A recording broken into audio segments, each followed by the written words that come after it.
ప్రభునందు ప్రియ దేవుని ప్రజలందరికీ ప్రభు పేరట ప్రత్యేకముగా వందనాలు తెలియచేసుకొనుచున్నాను.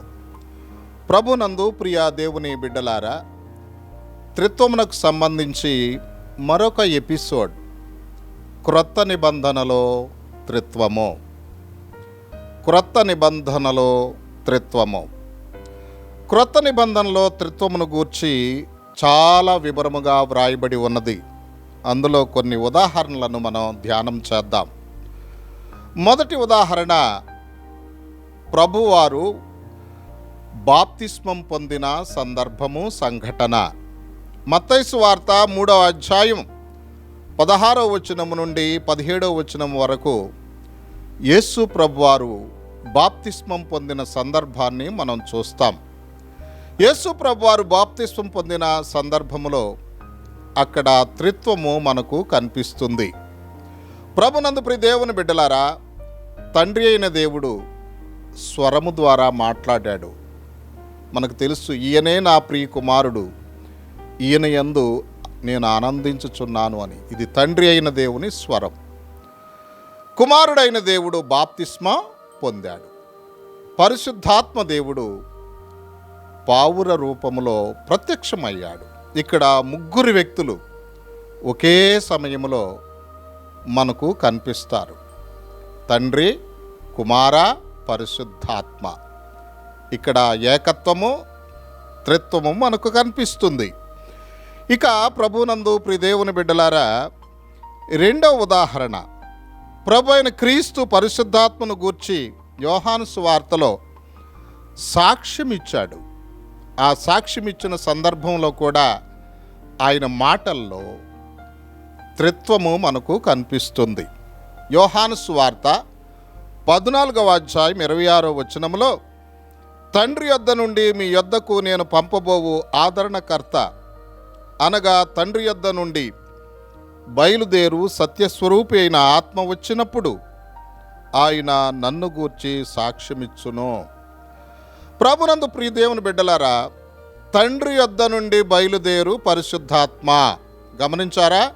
తండ్రి యొద్ద నుండి ఒక వ్యక్తి, పరిశుద్ధాత్మ రెండో వ్యక్తి, సాక్ష్యం ఇచ్చేటువంటి యేసు ప్రభు మూడవ వ్యక్తి. ఈ వచన భాగములో త్రిత్వము మనకు కనిపిస్తుంది. ఇది రెండవ ఉదాహరణ. ప్రియ దేవుని బిడ్డలారా, దేవుని ప్రజలు చేయి ప్రార్థనలలో త్రిత్వము ప్రత్యక్షమవుతుంది. దేవుని ప్రజలు చేయు ప్రార్థనలలో త్రిత్వము. మనం తండ్రి అయిన దేవునికి ప్రార్థనలు చేస్తాం. దీనికి బైబిల్ రెఫరెన్స్ యోహాను సువార్త 16వ అధ్యాయము 23వ వచనం. ఇక రెండవది, కుమారుడైన దేవుని పేరట ప్రార్థనలు చేస్తాం. యోహాను సువార్త 16వ అధ్యాయము 23వ వచనం. పరిశుద్ధాత్మ దేవుడు మన పక్షంగా విజ్ఞాపన చేస్తారు. రోమాపత్రిక 8వ అధ్యాయము 26వ వచనం. ఇలా మనం చేయి ప్రార్థనలలో త్రిత్వము మనకు స్పష్టంగా కనిపిస్తుంది. తండ్రి అయిన దేవునికి ప్రార్థన చేస్తాం, కుమారుడైన యేసుక్రీస్తు పేరట ప్రార్థన చేస్తాం, పరిశుద్ధాత్మ మనపక్షముగా విజ్ఞాపన చేస్తారు. ఇలా త్రిత్వము మనం చేయి ప్రార్థనల విషయంలో ప్రత్యక్షపరచటం జరుగుతుంది. ఇవి 3 ఉదాహరణలు. ఇంకెన్నో ఉదాహరణలు ఉన్నాయి, మరి వివరించడానికి సమయం చాలదు. అయితే ఈ త్రిత్వాన్ని మనం నిరూపించాలి. ప్రియ దేవుని బిడ్డలారా, త్రిత్వ నిరూపణకు 3 ఉదాహరణలు తీసుకొని నేను చెప్తాను. మొదటిది, మత్తయి సువార్త 28వ అధ్యాయం 19వ వచనంలో ప్రభు అంటాడు, మీరు వెళ్ళి సమస్త జాతి జనులకు బోధించి తండ్రి యొక్కయు, కుమారుని యొక్కయు, పరిశుద్ధాత్మ యొక్కయు నామములోనికి వారికి బాప్తిస్మమియుడి అని చెప్పాడు. తండ్రి యొక్కయు, కుమారుని యొక్కయు, పరిశుద్ధాత్మ యొక్కయు నామములోనికి. గమనించారా? తండ్రి ఒక వ్యక్తి, కుమారుడు ఒక వ్యక్తి, పరిశుద్ధాత్మ మూడో వ్యక్తి. ముగ్గురు వేరు వేరు వ్యక్తులు. వీళ్ళు ఏకత్వం కలిగి ఉన్నారంటకు నామములో అన్నారు. ప్రభు. నామములలో అనలా, సింగులర్ నెంబర్ వాడారు, ఏకవచనం వాడారు. తండ్రి, కుమార, పరిశుద్ధాత్మ ముగ్గురు వేరు వ్యక్తులు ఏకత్వం కలిగి ఉన్నారని నామములో అనే పదం వాడుట జరిగింది. ఈ విధంగా మనకు త్రిత్వము కనిపిస్తుంది. ఇక పౌలు గారు కొరింథీ సంఘానికి త్రిత్వం పేరిట ఆశీర్వాదం ఇచ్చారు.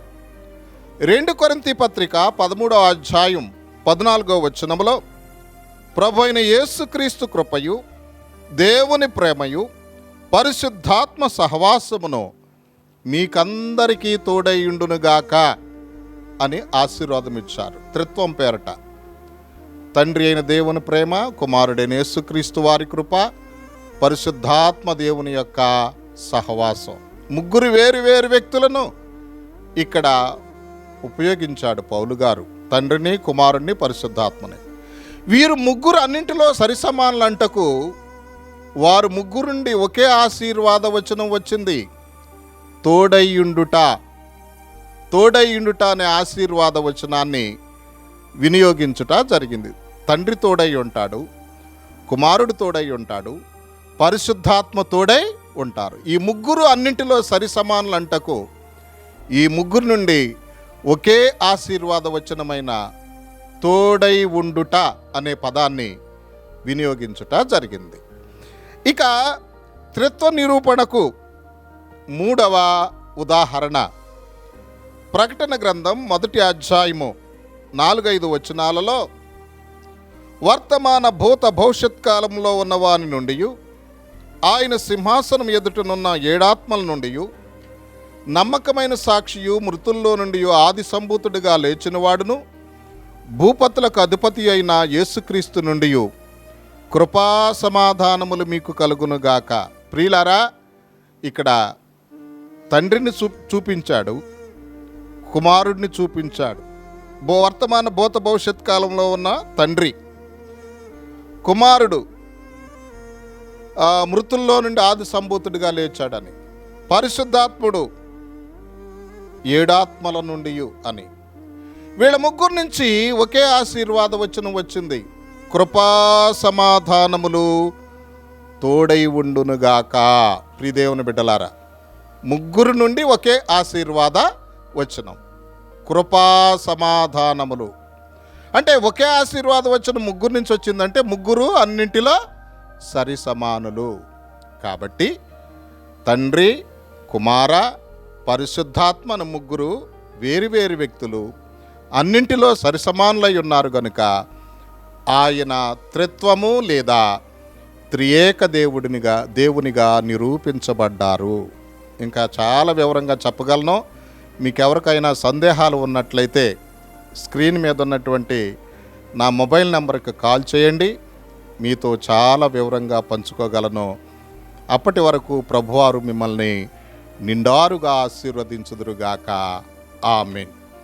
దయగలిగిన నాయన, ప్రేమ కలిగిన తండ్రి, మా ప్రభువా, మా రక్షకుడా, మీ ఘనమైన నామానికి వందనాలు, స్తోత్రాలు నాయన. క్రొత్త నిబంధనలో త్రిత్వాన్ని గూర్చి ఈ కొద్ది విషయాల్లో ఎంతో వివరమైన సందేశమును మాకు తెలియచేసినందులకు స్తోత్రాలు.